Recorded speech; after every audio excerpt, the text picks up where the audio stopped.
তো পরশু ছিল হনুমান জয়ন্তী, আর যেহেতু আমরা হনুমান দাদাকে খুব মানি ভক্তি ভরে, আর সেই কারণে হনুমানজির হ্যাপি বার্থডে তো আমরা মানবো না, সে কী করে হয় বলো।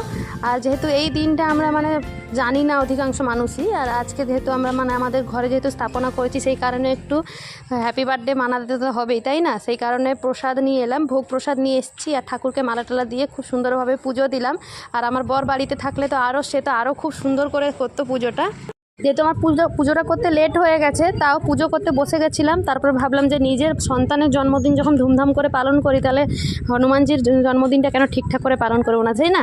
আর দেখো আমাদের সোসাইটির বজরংবলী মন্দিরে আমরা চলে এসেছি। এই যে আমার ফ্রেন্ড আর বোন, আমরা সবাই মিলে একসঙ্গে চলে এসেছি।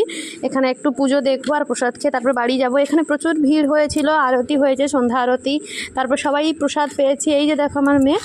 আর দেখো ভিডিওটা দিতে একটু দেরি হয়ে গেল, এখন দাঁড়িয়ে পড়বো আমরা প্রসাদ নেওয়ার লাইনে। চলো আজকের